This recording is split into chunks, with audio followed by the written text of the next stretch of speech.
முதல்ல முனைவர் ரவிக்குமார் உங்ககிட்ட இருந்தே தொடங்குறேன். காங்கிரஸ் தலைவர் கார்கே ஒரு காட்டமான கடிதத்தை எழுதியிருக்கிறார். வாக்குக்காக பொய் பிரிவினைவாதம் பேசுகிறார் பிரதமர் அப்படின்னு. அப்படிதான் சொல்லணுமா, இல்ல ஒரு எல்லை கடந்த ஒரு மிகைப்படுத்தப்பட்ட ஒரு விமர்சனமா இதை நம்ம பார்க்கணுமா? பிரதமருடைய பேச்சை பார்க்கும்போது அவர் எந்த அளவுக்கு ரொம்ப பயந்து போயிருக்கார். தோல்வி பயம் அவரை பாடாப்படுத்துது. ஏன்னா நாடாளுமன்றத்துல அவர் கடைசியாக ஆற்றிய உரையை நாங்கள் எல்லாம் கேட்டோம். அப்ப அவருக்கு இருந்த அந்த நம்பிக்கை, அல்லது அப்படி நம்பிக்கை இருந்ததாக அவர் காட்டினார். நீங்க எதிர்கட்சிகள்லாம் இங்க உங்களுக்கு இடமே இருக்காது, நீங்க பார்வையாளர் மாடத்துலதான் உட்கார போறீங்க, அங்கதான் நீங்க உங்களுக்கு இடம் இருக்க போகுது என்றெல்லாம் கேலி கிண்டலுமாக அவர் பேசினார். அவரு கொஞ்சம் அந்த சமயத்துல ஒரு ஓவர் கான்பிடன்ஸா இருக்கிறாருன்றது கூட தெரிஞ்சது. ஆனால் இரண்டாம் சுற்று வாக்குப்பதிவு முடிஞ்சதுக்கு பிறகு அவருக்கு தோல்வி பயம் வந்து விட்டது. இன்னைக்கு என்ன பேசுறாருன்னா, ராகுல் காந்தி பிரதமராக போகிறார் அப்படின்னு இவரே பேசுறாரு. அதுக்காக பாகிஸ்தான்ல பிரார்த்தனை பண்றாங்கிறது மட்டுமல்ல, அவங்க ஆட்சிக்கு வந்து விட்டால் இதை செய்ய போறாங்க, அவங்க ஆட்சிக்கு வந்தது அதை பண்ண போறாங்க என்று மக்களிடம் காங்கிரஸ் ஆட்சி வரப்போகிறது என்று சொல்லி பிரச்சாரம் பண்றாரு. காங்கிரஸ் கட்சியினுடைய மேனிபெஸ்டோ எடுத்துக்கிட்டு பிரச்சாரம் பண்றாரு.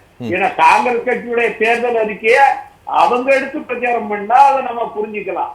ஆனால் பாஜகவும் ஒரு தேர்தல் அறிக்கை வெளியிட்டு இருக்காங்க. அதுல வந்தே பாரத் ரயிலோட போறேன்னு சொல்லி இருந்தாங்க. இந்த மாதிரியான எந்த விதமான மக்களுக்கு பிரயோஜனம் இல்லாத சில வாக்குறுதிகளை அவங்க கொடுத்திருந்தாங்க. அதனால அதை பத்தி அவர் பேசுறதுக்கே வழி இல்ல. அதனால காங்கிரசுடைய மேனிபெஸ்டோ எடுத்துக்கிட்டு இன்னைக்கு அவர் பேசி இல்ல, காங்கிரஸ் கட்சியின் சதி திட்டத்தை அம்பலப்படுத்துகிறோம்னு அவர் சொல்றாருல. ஒண்ணு இல்ல, இன்னைக்கு கூட குஜராத்ல பேசுறாரு. உங்க வீட்டுல 2 எருமை மாடுகள் இருந்தா அதுல ஒரு எருமை மாடை பிடுங்குவதற்கான முயற்சி நடக்கிறது.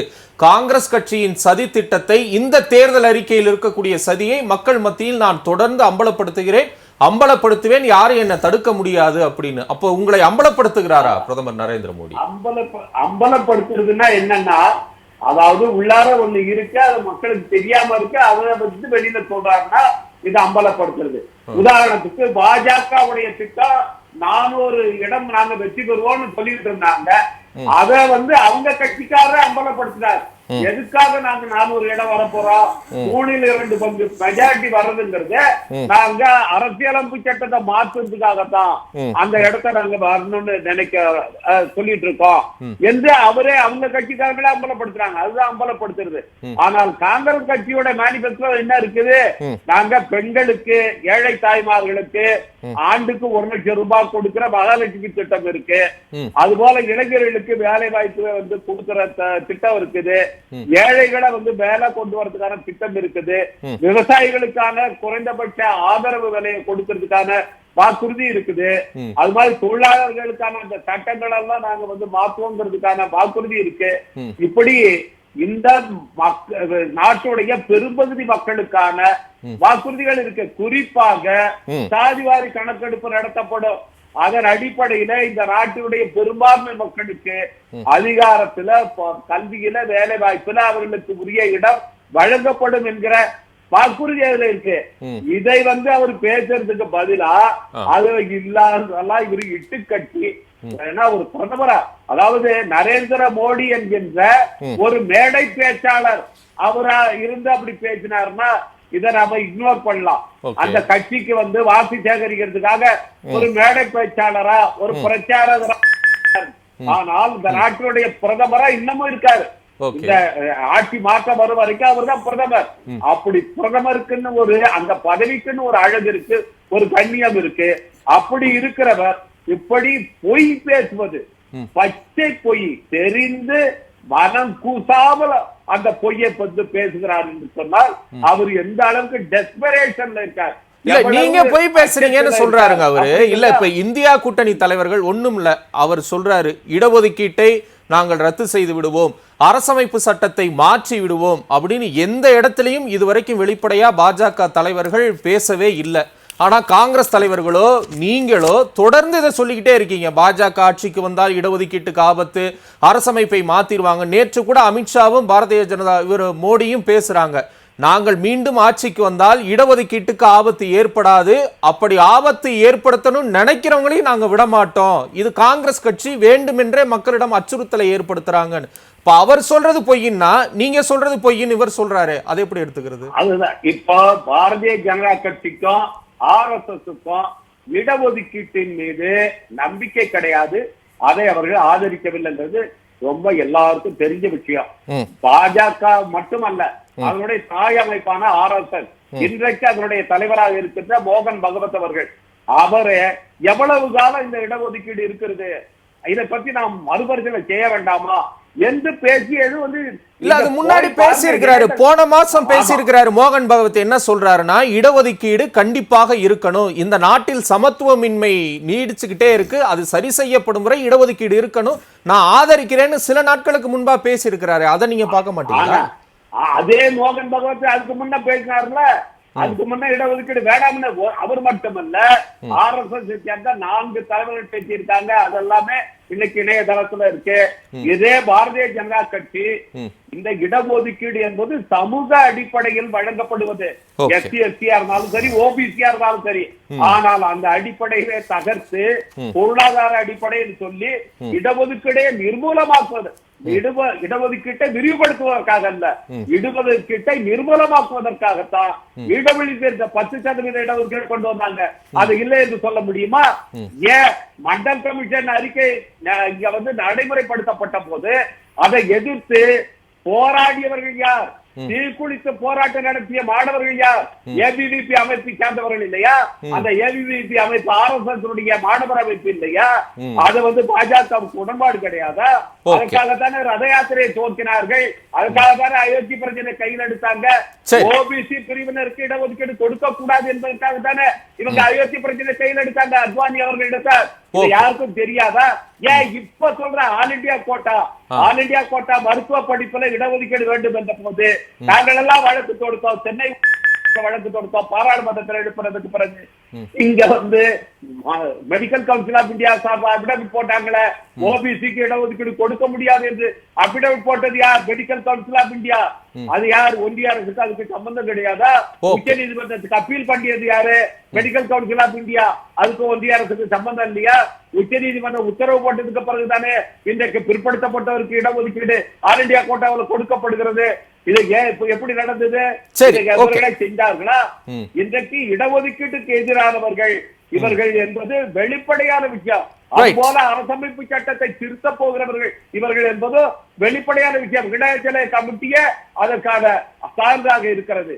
எனவே இதை யாரும் இட்டுக்கட்டி சொல்லவில்லை. சரி, திரு ரவிக்குமார், யாராலையும் தடுக்க முடியாது அப்படியான ஒரு நிலையை பிரதமர் மோடி வந்து அடைஞ்சிட்டாரா உங்க பார்வை? முதல்வர் பாஷா அவர்கள் வந்து மோடிக்கு போய் இதை திரும்ப திரும்ப சொன்னார், நல்லா இருக்கு. ஏன்னா அவருக்கு அந்த நம்பிக்கை போயிடுச்சு, நம்பிக்கை போயிடுச்சு.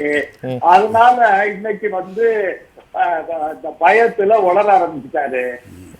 ஏதாவது பொய்ன்னு சொன்னா ஏன் சொல்றோம்னா, அந்த காங்கிரஸுடைய மேனிபெஸ்டோல இல்லாத ஒண்ணா அவர் சொன்னா அது இல்லாத சொல்றத பொய்ன்னு தானே சொல்ல முடியும், வேற என்னன்னு சொல்ல முடியும்?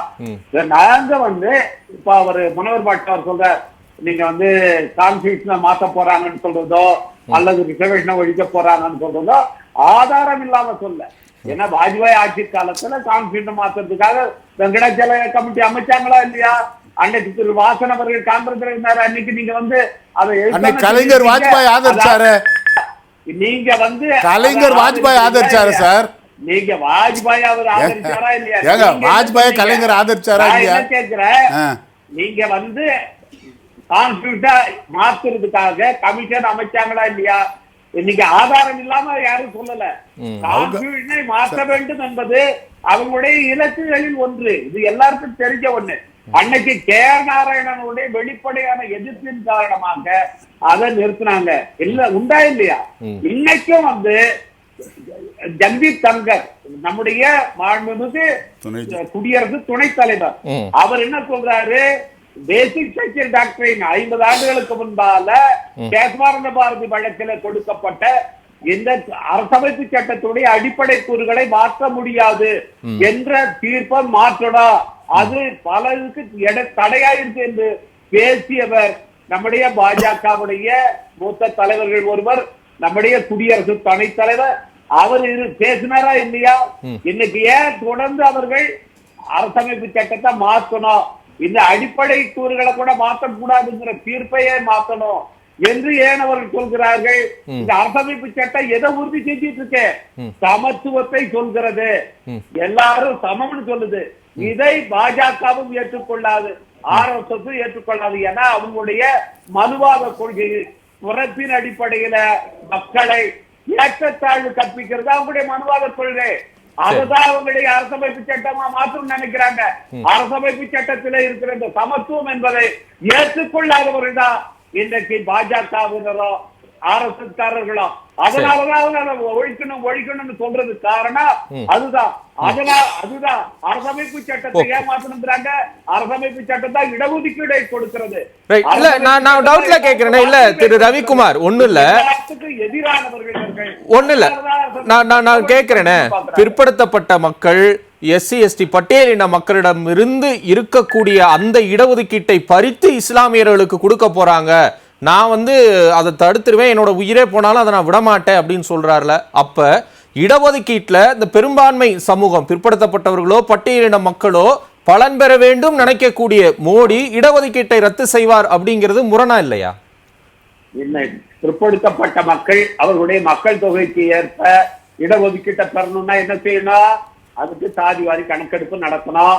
அவருடைய மக்கள் தொகைக்கு ஏற்ப இடஒதுக்கீட்டை உயர்த்தணும்னா என்ன பண்ணணும்? 50 விழுக்காடு என்ற உச்சபட்ச அந்த வரம்பை மாற்றணும். இது ரெண்டு யாரு சொல்லி இருக்கா? காங்கிரஸ் சொல்லுது. பாஜக சொல்லி இருக்கா? சாதிவாரி கணக்கெடுப்போம் என்று சொல்கிறார்களா? 50% உச்ச வரம்பை மாற்றுவோம் என்று சொல்கிறார்களா? இது சொல்லாம எப்படி பிற்படுத்தப்பட்டவர்களுக்கு உரிய இடஒதுக்கீடு நீங்க வழங்குவீங்க? SC ST மக்களுக்கு எப்படி வழங்குவீங்க? என்னைக்கு எந்த கணக்கெடுப்பும் இல்லை 10% இடஒதுக்கீடை கொடுத்து இடஒதுக்கீடு கொள்கையை ஒழிச்சு கட்ட பார்த்ததுதானே பாஜக. அதனை செய்து கொண்டிருக்கிறார்கள். திரும்ப நான் சொல்கிறேன், காங்கிரஸ் ஆதரிச்சது சார், மார்க்சிஸ்ட் ஆதரிச்சது. எதிரானவர்கள் இவர்கள், இடஒதுக்கீட்டை ஒழித்து கட்டுகிறவர்கள் இவர்கள். நன்றி. நேரடியாக அவர்கள் செய்து கொண்டிருக்கிறார்கள்.